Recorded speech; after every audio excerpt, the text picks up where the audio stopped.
Welcome to Parkinson's disease, the master class. This lecture will introduce the subject of non-invasive stimulation of deep brain targets and provide a glimpse of novel treatments for these brain structures. Presenting the information for this lecture is Dr. George W. Cochran. Dr. Cochran is a chiropractic neurologist with over 20 years' experience in treating complex neurological conditions. Without further delay, here is Dr. Cochran.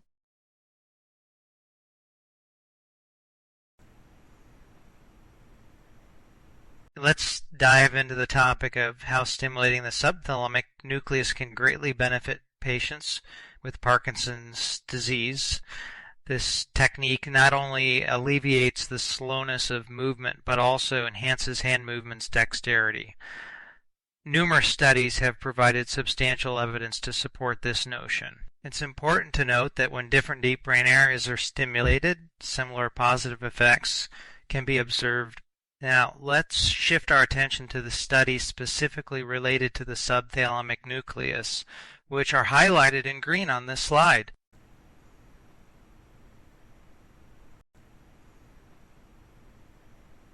When you stimulate the subthalamic nucleus deep in the brain using electrodes, it can trigger rapid eye movements known as saccades.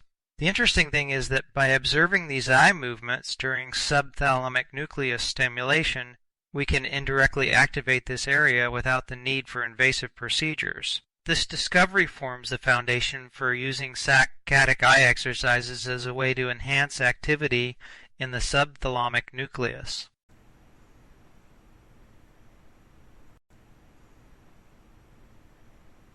In this study, researchers have made an intriguing discovery about patients with Parkinson's disease. They found that these individuals struggle with making accurate and swift eye movements, which are known as saccades. This delay in eye movement can be likened to the overall slowness of movement experienced by Parkinson's patients, a condition called bradykinesia. By stimulating both sides of the subthalamic nucleus, they were able to enhance the patient's ability to make these eye movements. This intervention brought their eye movements closer to those of individuals without Parkinson's. It's remarkable finding how activating the subthalamic nucleus can help reverse the slowness of movement not only in the eyes, but globally as well. The findings of this study were published in Clinical Neurophysiology in 2008, light on a promising avenue for improving the quality of life for Parkinson's patients.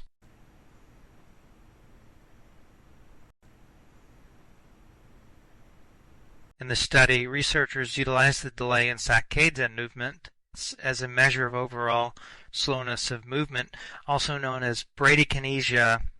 This measure provides insights into the communication between various regions of the brain. The findings, which were published in Experimental Neurology in 2009, and it established a correlation between saccade delay and general slowness of movement, specifically in individuals with Parkinson's disease.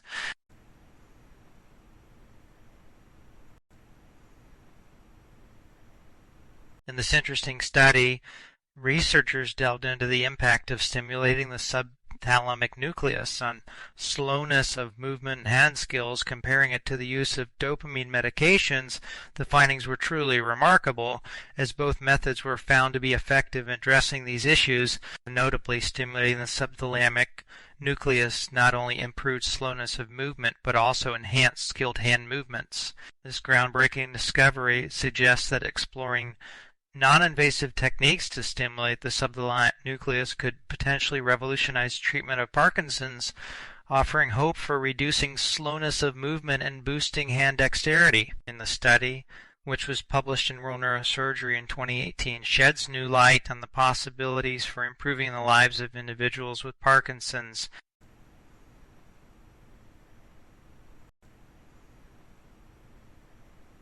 In a fascinating study published in Neurology back in 2017, researchers took a deep dive into the struggles faced by individuals with Parkinson's disease when it comes to maintaining balance and walking. Their main focus was on the saccadic system of the eye and how it impacts these challenges. What they uncovered was truly exciting. there was a clear and significant connection between specific eye movements known as saccades and the severity of balance issues. In other words, the way our eyes move can greatly affect our ability to stay steady on our feet. But it didn't stop there. The researchers also found that these altered eye movements were closely tied to difficulties in tasks like the time up and go, testing the time it takes to prepare for walking. It's amazing how something as seemingly small as eye movements can have such a big impact on our overall mobility. So what does all of this mean? Well, it suggests that if we can better understand and potentially improve these eye movements, we may be able to enhance the walking and balance abilities of Parkinson's patients without having to resort to invasive methods. It's a promising avenue for future research and potential treatments. In conclusion, this study sheds light on the importance of the saccadic system of the eye in relation to balance and walking difficulties in Parkinson's patients. And by honing in on these eye movements, we may be able to make significant strides in improving the lives of those living with this condition.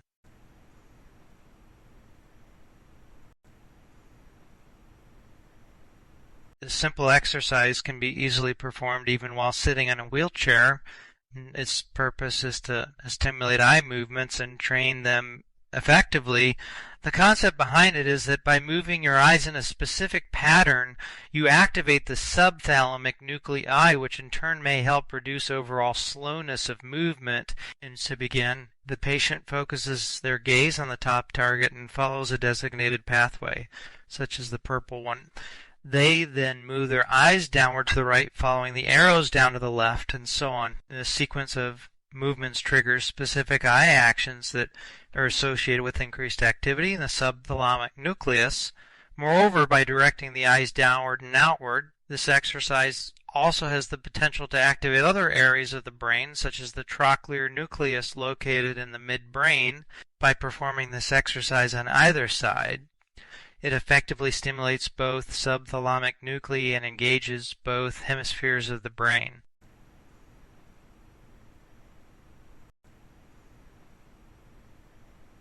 This exercise is perfect for patients in advanced stages or those who use wheelchairs. It's incredibly simple. The patient just needs to look around the room and pick a target, like a lamp.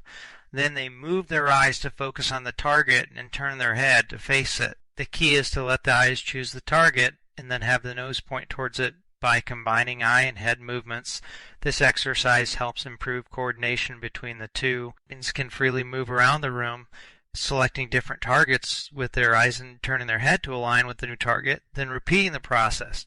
It's a straightforward exercise that promotes eye movement and coordination with the head and neck muscles.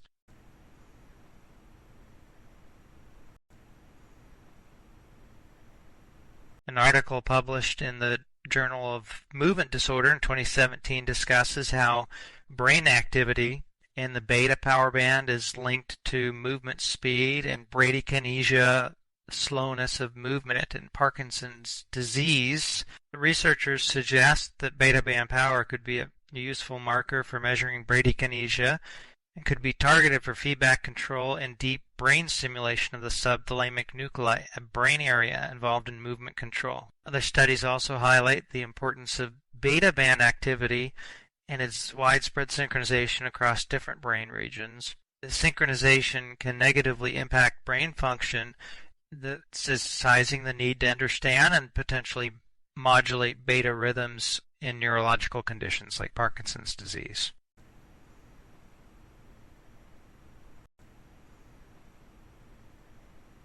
In 2017, Blumenfeld conducted a study examining the effects of two different frequencies of deep brain stimulation, namely 60 Hz and 140 Hz, on Parkinson's disease symptoms and brain activity patterns. The focus was on bradykinesia, characterized by slowness of movement, and the synchronized beta activity observed in the brain, which is often imbalanced in Parkinson's.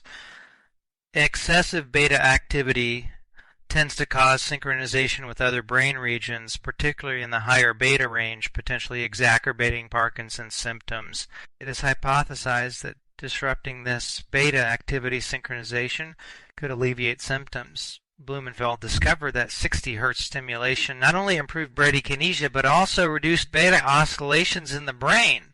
Interestingly, this stimulation also led to an increase in alpha and low beta oscillations, although using stimulation at the bad frequency did not worsen bradykinesia. The authors suggested, based on their findings in previous research, that 60 Hz stimulation disrupts beta oscillations, thereby reducing bradykinesia by essentially releasing the brake on movement. They proposed that breaking down this beta synchronization could enhance overall brain function.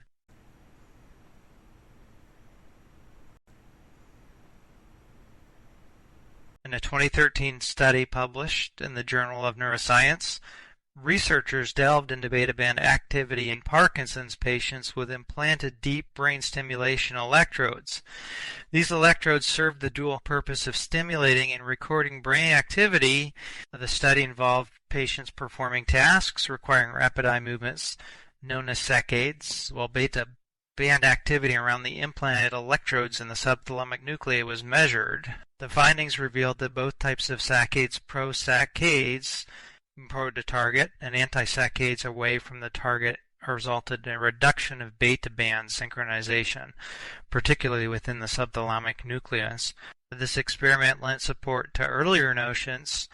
Electrical stimulation of the subthalamic nuclei induces eye movements and alters beta synchronization around these nuclei as directly measured by the implanted electrodes. Moreover, the study unveiled that beneficial beta band desynchronization occurred before and during saccades. Notably, anti-saccades exhibited earlier more sustained and stronger desynchronization compared to pro-saccades.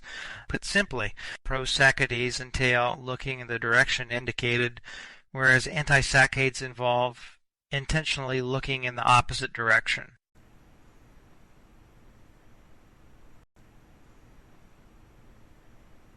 The study by Eisenstein, Collar, and Black, published in the Annals of Neurology in 2014, investigates how stimulating the subthalamic nucleus impacts Parkinson's disease.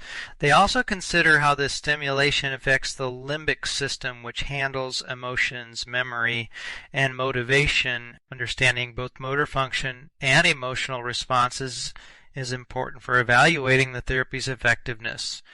In the accompanying video clip on the right side of this slide, you can observe a patient exhibiting classic signs of bradykinesia and her finger tapping, along with facial expressions indicating emotional involvement.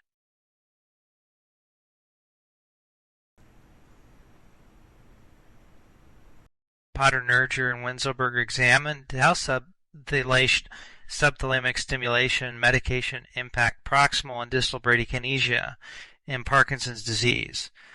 Their findings showed significant improvements in both types of bradykinesia, with both treatments indicating their potential for effectively managing motor symptoms in Parkinson's disease. In the accompanying video clip on the right side of this slide, you can observe a reduction in bradykinesia in a patient treated with non-invasive deep brain stimulation technique.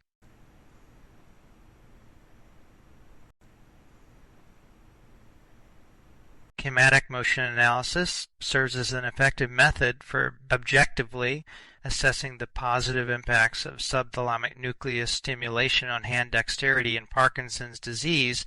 Through stimulation of the subthalamic nucleus, there was a significant improvement of approximately 70 in the Unified Parkinson's Disease Rating Scale motor score, and specifically bradykinesia observed during index finger tapping and horizontal pointing tasks showed equal improvement with subthalamic nucleus stimulation.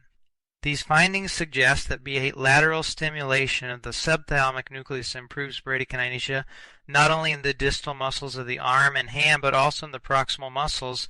This indicates that the subthalamic nucleus is a key target for addressing bradykinesia and Parkinson's disease. This information is based on a study published in the Journal of Neurology in March 2008.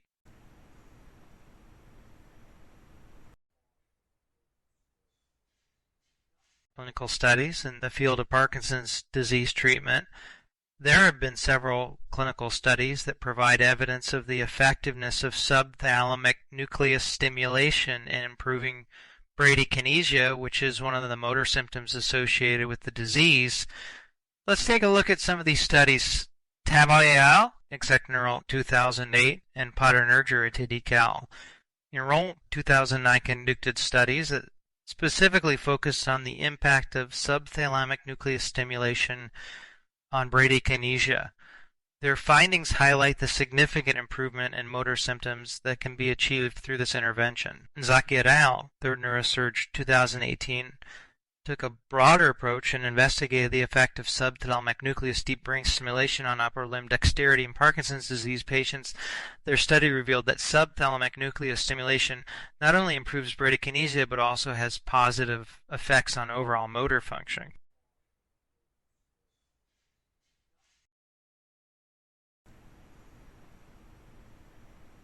The study explores the connections of the subthalamic nucleus, highlighting its interactions with various brain regions.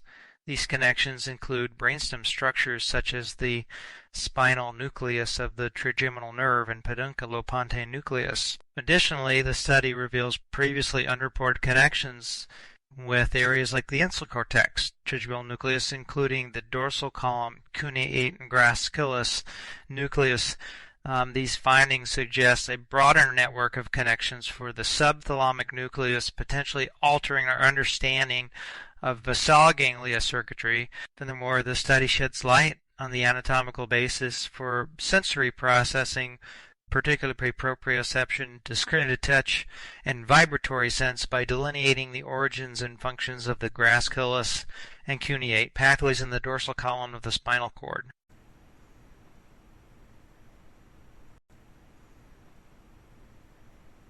And functional connectivity between the subthalamic nucleus and the brainstem's trigeminal circuitry, along with the dorsal columns of the spinal cord, provides viable pathways for potential modulation of subthalamic nucleus activity. In practical terms, this means that interventions targeting these pathways could influence the function of the subthalamic nuclei. For example, in the image to the right, we observe a woman engaging in exercises while undergoing tongue stimulation using the PONS device, a neuromodulation tool specifically designed for cranial nerve stimulation, notably the trigeminal nerve. Additionally, depicted below is a visual representation of spinal cord stimulation known to impact the dorsal columns. Tongue stimulation via the trigeminal system and spinal cord dorsal column stimulation can both potentially influence the activity of the subthalamic nucleus. This suggests that integrating such neuromodulation techniques into patient care protocols could potentially alleviate symptoms associated with Parkinson's disease.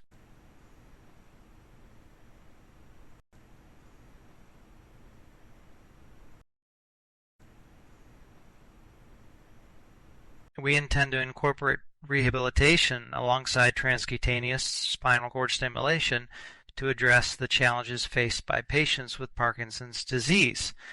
A recent study published in Pain Medicine in 2023 by Singh's group sheds light on the efficacy of spinal cord stimulation (SAS) in addressing gait dysfunction in Parkinson's disease.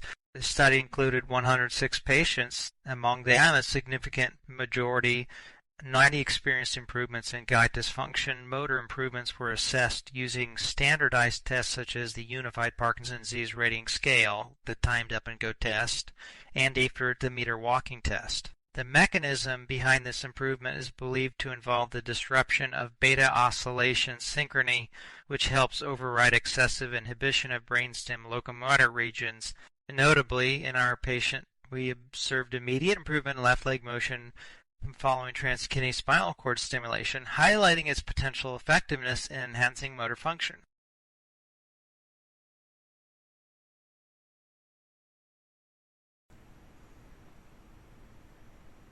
In patients who had deep brain electrodes implanted in the thalamus and subthalamic nuclear area, provided a unique opportunity for researchers to study the effects of transcranial direct current stimulation. In a study published in Brain Stimulation in 2018, researchers measured voltage changes from these electrodes while patients received transcranial direct current stimulation with different levels of current and electrode setups. And they discovered that the voltage changes in the deep brain nuclei increased in proportion to the level of current applied and the electrode configuration used. This allowed them to directly measure the current reaching deep brain structures from surface applied transcranial direct current stimulation, showing that mild scalp stimulation can generate meaningful electric fields deep in the brain. This research is promising because it suggests that transcranial direct current stimulation could be used to target deep brain areas without invasive procedures like inserting needles through the skull.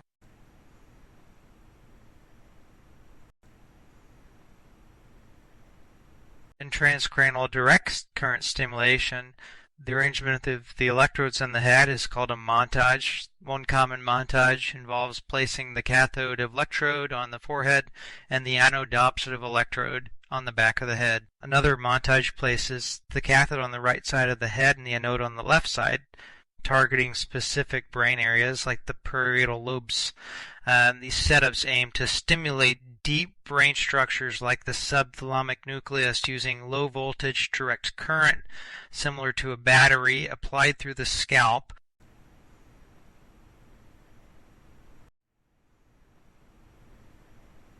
Here we can observe bradykinesia, demonstrated by the patient's forefinger tapping maneuver, which is characteristic of Parkinson's disease. To address this, we plan to implement a rehabilitation protocol alongside transcranial direct current stimulation, drawing from a study published in Neuroscience Letters in 2017. By Lettieri and colleagues, they found the group receiving anode, while transcranial direct current stimulation, outperformed those in the sham condition across all measures. Specifically, the application of anode-DL, transcranial direct current stimulation to the left dorsolateral prefrontal cortex resulted in notable improvements in balance and functional mobility compared to the sham condition.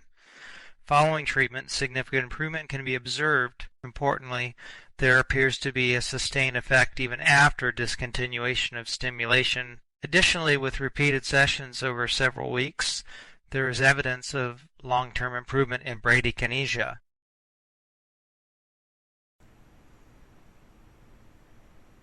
In a study published in 2017 in the Annals of Neurology, researchers investigated the effects of deep brain stimulation on animals with Parkinson's disease-like symptoms. They found that stimulating a specific brain area called the subthalamic nucleus improved motor function significantly. Interestingly, in these animals, reaching tasks became easier with DBS when the stimulation was turned off. The motor improvement still persisted, and there were more cells producing dopamine, a key neurotransmitter in another brain region called the substantia nigra. This increase in dopamine-producing cells could potentially slow down the progression of Parkinson's disease. The authors suggest that stimulating the substantia nigra might not only improve symptoms but also increase the number of dopamine-producing cells, which are typically reduced in Parkinson's disease. This finding could have important implications for developing treatments that modify the course of the disease.